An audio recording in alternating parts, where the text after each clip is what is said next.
हर कैसी ये रणनीति अभी होगी चुनाव के मद्देनजर? पहले तो साधना न्यूज और आप पूरे आपके दर्शकों को मैं इस बार के लिए बात के लिए आभार दूंगा कि छत्तीसगढ़ जो है देश की केंद्र स्थली है, हृदय स्थली है, केंद्र में आता है। तो यहाँ के जो मैसेज आएंगे वो पूरे देश के हर कोने में जाएंगे, कन्याकुमारी से कश्मीर तक, कच्छ से कोहिमा तक। और राष्ट्रीय महाधिवेशन हमारा है। राष्ट्रीय महाधिवेशन कहीं ना कहीं एक देश की दिशा, देश की अभी जो दशा है उस पर कांग्रेस पार्टी क्या सोचती है, क्या विचार मंथन रखती है। 3 दिनों का ये विचार मंथन हमारा होगा और इसके तहत जो प्रस्ताव होंगे वो 15 से 20 हजार तकरीबन देश के हर कोने से लोग आए हुए हैं, जो चुने हुए निर्वाचित डेलीगेट्स हैं। हमारी पार्टी सबसे पुरानी वैसी पार्टी है जो जनतांत्रिक तरीके से अपने डेलीगेट का चुनाव करती है और वो चुने हुए लोग जो है अपनी आम इस अधिवेशन में उस प्रस्ताव को पारित करेंगे। ये अपने आप में अनोखा है। देश में पहली ऐसी पार्टी होगी लोकतंत्र में, जनसंसदीय परंपरा में, जो इस तरह राष्ट्रीय अध्यक्ष का सिर्फ चुनाव नहीं, चुने हुए डेलीगेट्स अपने प्रस्ताव को भी पारित करेंगे। प्रस्ताव, राजनीतिक प्रस्ताव, आर्थिक प्रस्ताव कल पेश किए जाने की बात हो रही है। उसके लिए हमारे अलग अलग सब ग्रुप बने हुए हैं, जो सीनियर नेता उस पे एक्सपर्ट जो हैं वो काम कर रहे हैं। देश में जिस तरह से धार्मिक ध्रुवीकरण की अभी राजनीति पिछले 7-8 वर्षों में बढ़ी है, जिस तरह गांधीवाद के बनाम जो है सावरकर की विचारधारा का कहीं न कहीं एक दौर चल रहा है, जिस तरह से नफरत फैलाने का काम भाजपा ने लगातार किया है और देश को आंतरिक तौर पे खंड खंड करने का प्रयास कर रही है, उससे कैसे देश को उबारा जाए, उसके लिए कांग्रेस पार्टी जो वर्षों तक राष्ट्रीय स्वतंत्रता आंदोलन की सिर्फ लड़ाई नहीं लड़ी, वर्षों तक इस देश में सामाजिक आर्थिक आज़ादी की भी लड़ाई लड़ी। हम सब प्रयास कर रहे हैं कि कैसे देश में इन मुद्दों पर डिस्कशन हो, डिबेट हो और भारत के जो संवैधानिक मूल्य हैं, मर्यादा है, उसको जो वर्तमान सरकार तानाशाही रवैया अपना करके तोड़ने का काम कर रही है, उसको भी कैसे रोका जाए। इन सारे मुद्दों पर हम प्रस्ताव कल जो लाएंगे और उस पर चर्चा होगी, ओपन डिस्कशन होगा और फिर उसको हम पास करेंगे। बिल्कुल, बताया भी जा रहा है कि 6 से 7 अलग अलग मुद्दे हैं। सिलसिलेवार अगर इसका हम जिक्र कर ले, क्योंकि आर्थिक विषयों को लेकर के भी आप लोग चर्चा करेंगे, विदेश नीति को लेकर के भी चर्चा करेंगे, महंगाई का भी मुद्दा होगा, बेरोजगारी का भी मुद्दा होगा। इसमें किस प्रकार से चीज़ें होंगी, कैसे जो विषय हैं वो खुल करके सामने आएंगे, नेताओं के समक्ष भी अपनी बातें रखनी होगी नेता को? देखिए, आर्थिक मुद्दों की जैसे बात आपने की है, आर्थिक तौर पे जिस तरह से देश में महंगाई बेरोजगारी का आलम है, हर आदमी परेशान है। सरकार जो है झूठे वादे करते रही और 7-8 साल बीत गए और अभी तक कोई बस पर सार्थक कोई कदम, रणनीति नहीं अपनाई है। देश की आंतरिक तौर पे आर्थिक हालत बहुत खराब है, बैंकों की लूट जिस तरह हो रही है। दूसरी तरफ एक अपने मित्र को बचाने के लिए, अडानी जी को बचाने के लिए पूरा एक तरह से षड्यंत्र ये सरकार कायम कर रही है और देश को कहीं ना कहीं भरमाने का, भटकाने का प्रयास कर रही है और कई बार वो बौखला जा रही है। आपने देखा है इसी अधिवेशन को किस तरह से डिरेल करने के लिए टेंट वाले पे छापा। आश्चर्य लगता है, छत्तीसगढ़ के टेंट वाले पर छापा लगेगा, कैसे कैसे काम, खाना बनाने वाले के पास उस पर छापा पड़ रहा है। ये कौन से जनतंत्र को, कौन से संविधान को, कौन से अमृत काल को ये सरकार जीना चाहती है? इन मुद्दों पर हमारी राष्ट्रीय अधिवेशन में जो चर्चाएं होंगी और ये बात रखी जाएगी कि एक व्यक्ति के लिए क्या ये सरकार चलेगी या 140 करोड़ लोगों के लिए चलेगी? क्या 1% लोगों के पास इस देश की 40% संपत्ति संकेंद्रित होती जा रही है और 23 करोड़ लोग पॉवर्टी लाइन के नीचे आ गए? ये कौन सा विकास है? मोदी जी जो डंका पीटते हैं, एक अकेला सब पर भारी, उस दिन पार्लियामेंट में जो अहंकार था उनका दिख रहा था। यदि ये अहंकार है, हम लोग देख रहे हैं सच में एक आदमी आजकल सरकार पर भारी है, वो है अडानी और उसी के भाषा को प्रधानमंत्री जी बोल रहे हैं। देश को आज इस सारे प्रश्नों पर कांग्रेस पार्टी एक दिशा देने का काम करेगी, आम जनमानस के मुद्दों को उठाने का काम करेगी और मुझे पूरा भरोसा है ये 23 और 24 का प्रश्न नहीं है, देश के बुनियाद का प्रश्न है, देश के संविधान का प्रश्न है, देश के लोकतंत्र का प्रश्न है, देश के संस्थाओं के कहीं न कहीं उसको संरक्षण का प्रश्न है और उस पर कांग्रेस पार्टी वर्षों से लड़ती रहेगी है और आगे भी लड़ती रहेगी।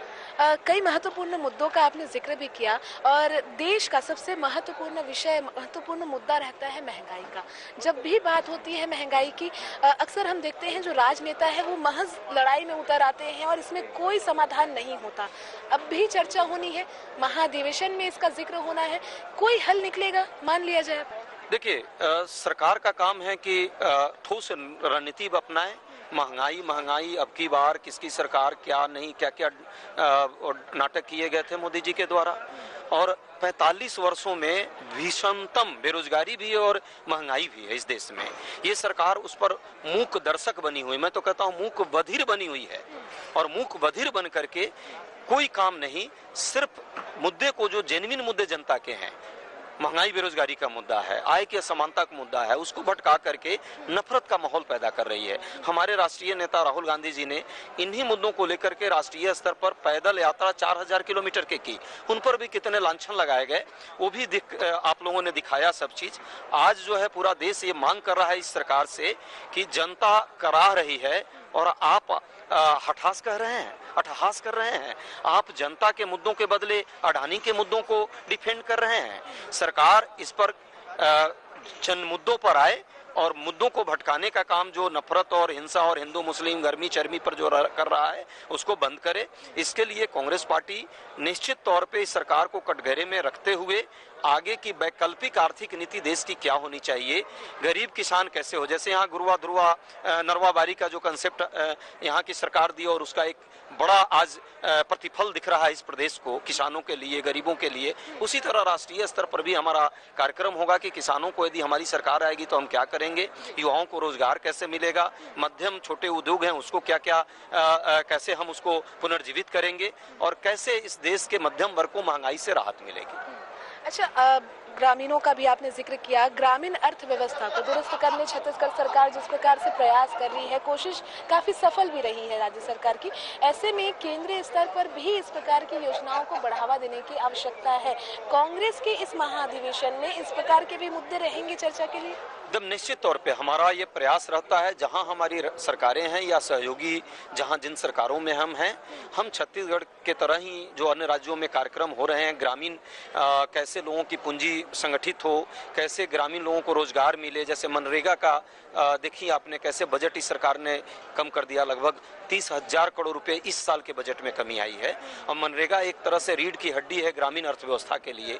इसके अलावा ग्रामीण क्षेत्र में कैसे आधारभूत संरचना कहीं न कहीं मजबूत हो जिससे लोगों को रोजी रोजगार मिले, ये सरकार उस पर काम नहीं करती है, कुटीर उद्योग पर काम नहीं करती, लघु उद्योग पर काम नहीं करती।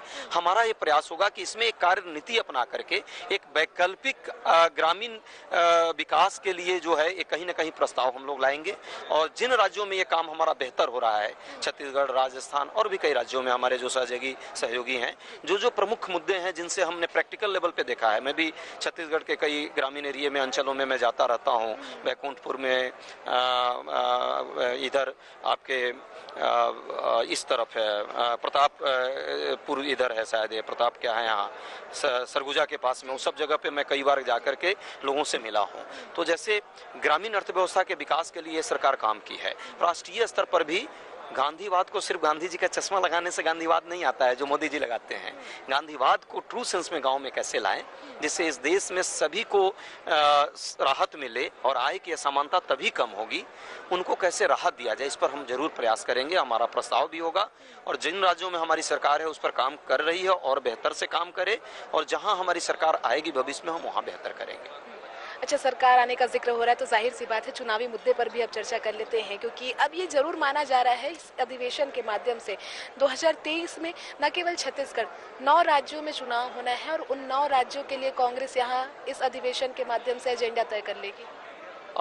ठीक है, चुनावों का भी एक मेजर मुद्दा जरूर रहना चाहिए और होगा भी, क्योंकि जो राजनीतिक प्रस्ताव आएंगे उसमें मुद्दे भी रहेंगे कि हम किन राज्यों में किनसे अलायंस करना चाहिए, समान विचारधारा के लोगों के साथ किस तरह से हम करें, और जो आगामी जैसे जहां जहां चुनाव अभी होने हैं उस पर भी एक संगठनात्मक स्तर पर चर्चा होगी। लेकिन चुनाव के मुद्दे जो हैं वो अलग से भी पार्टी समय समय पर अपना रणनीति अपनाती है कि चुनाव के लिए क्या मुद्दे होंगे, ओवरऑल देश में नैरेटिव क्या होगा वो चुनाव को प्रभावित करेगा। यही सवाल है, क्योंकि देखिए 9 राज्यों के मुद्दे हैं, 9 राज्यों में कई अलग अलग राज्य हैं, अलग राज्यों के अलग अलग विषय होते हैं, अलग अलग समस्याएं होती हैं। ऐसे में कोई पर्टिकुलर विषय जिसे लेकर के आप लोग जाएंगे भी उस समस्या का समाधान करेंगे? देखिए, छत्तीसगढ़ का जो मुद्दा है, छत्तीसगढ़ में ओल्ड पेंशन योजना का मुद्दा था, सरकार ने उसको ला करके जनमानस के बीच में लाने का काम किया और उसको सिद्ध किया, उसको अच्छा किया।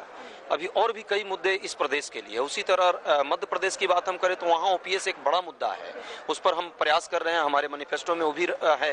राजस्थान में हमने लागू भी किया है। युवाओं को रोजगार कैसे मिले, उनके लिए कोई ऐसा सेल्फ हेल्प टेक्निक्स अपनाए जाए, उस पर भी हम विचार कर रहे हैं। कुटीर उद्योग को कैसे बढ़ावा दिया जाए, रेशम जैसे यहाँ रेशम उद्योग है, आपके जांजगीर चांपा में जिस तरह से कोसे का होता है, व्यापार होता है, उस पर कैसे काम आगे बढ़ाया जाए। यहाँ की जो लोकल माटी कला और इन सब चीज़ें हैं, इस पर रूरल इंडस्ट्री को कैसे डेवलप किया जाए। तो अलग अलग राज्यों में जो जो इस तरह की चीज़ें हैं उस पर हम प्रयास करेंगे कि उस पर भी कोई ना कोई और प्रस्ताव आएगा हमारा। हाँ, ये एक व्यापक स्तर पे जो सामूहिक तौर पे जो आपने कहा राजनीतिक मुद्दे और चुनाव के मुद्दे, तो चुनाव में हम जरूर प्रयास करेंगे कि समान विचारधारा की पार्टियां एक साथ आए।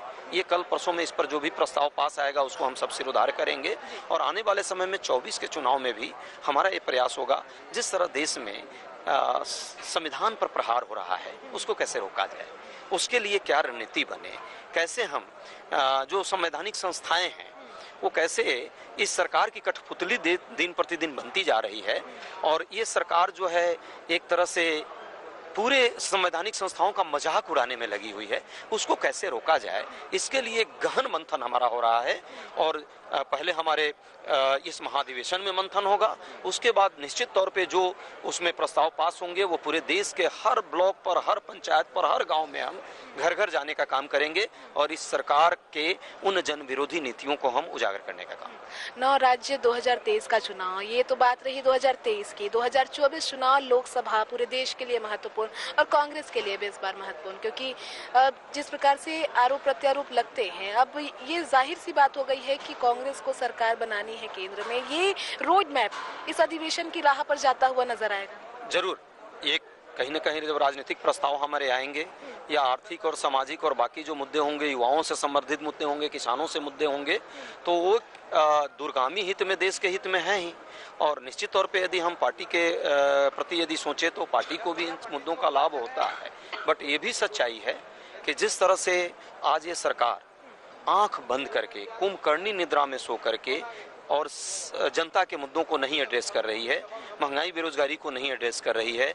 बताइए ना, 150 रुपए का सिलेंडर, ये क्या क्या वादा करती थी। 414 को 150 पहुंचाने का काम, ये विकास होता है क्या? 100 रुपए पेट्रोल, 70 रुपए का, 56 रुपए का डीजल, 90 रुपए पार करा दिया। ये कौन सा विकास किया?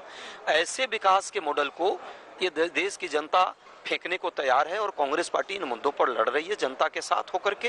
महंगाई के साथ बेरोजगारी एक बड़ा मुद्दा है। जीत की राह बन जाए। होती है, एग्जाम होता है, परीक्षाएं होती है, पेपर लीक हो जाती है इन सरकारों से और बच्चों पर लाठियां चार्ज की जा रही है। उत्तराखंड में अभी हुआ, कई राज्यों में हुआ और ये सरकार मुखदर्शक बनी रहती है। इन सारे मुद्दे जो जनता के हैं, इसी से हम उस राह पे जीत की राह बन जाएगी। निश्चित तौर पे 2024 में इस देश की जनता समझ चुकी है कि ये धोखेबाज सरकार है, जुमलेबाज सरकार है।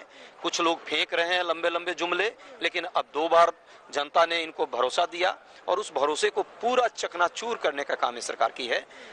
2024 में आम जनता तैयार है, कांग्रेस पार्टी भी तैयारी पूरी तरह से ईमानदारी से कर रही है और हमारा एक एक कार्यकर्ता पूरे एक तरह से युद्ध की सिपाही की हैसियत से इस भारत माता की रक्षा के लिए, देश की सीमाओं की रक्षा के लिए, देश के आंतरिक सुरक्षा के लिए, देश के संविधान को बचाने के लिए कृत संकल्पित है और हम आगे बढ़ रहे हैं। 2024 में इस देश की जनता भी हमको आशीर्वाद देगी। ये अहंकार से नहीं, ये हम भरोसा है, आत्मविश्वास से बोल रहे हैं।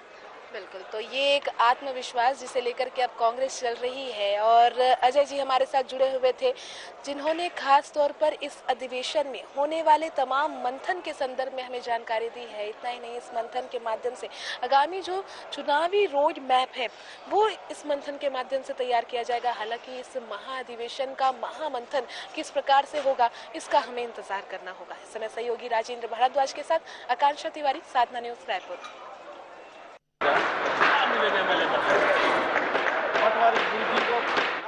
जिक्र भी हम कर ले तो अब तक अधिवेशन में जिन तमाम विषयों की चर्चा होनी है, तो खास तौर पर उसमें एक सिंह को, इसके अलावा तमाम जो कांग्रेस के लीडर्स हैं, डेलीगेट्स, वे इस वक्त इस विषय कमेटी की बैठक में भाग लेने के लिए यहाँ पे पहुँच चुके हैं। खास तौर पर इस विषय कमेटी का जिक्र भी हम कर ले तो अब तक अधिवेशन में जिन तमाम विषयों की चर्चा होनी है, तो खास तौर पर उसमें एक सिंह को, इसके अलावा तमाम जो कांग्रेस के लीडर्स हैं, डेलीगेट्स, वे इस वक्त इस विषय कमेटी की बैठक में भाग लेने के लिए यहाँ पे पहुँच चुके हैं। खास तौर पर इस विषय कमेटी का जिक्र भी हम कर लें तो अब तक अधिवेशन में जिन तमाम विषयों की चर्चा होनी है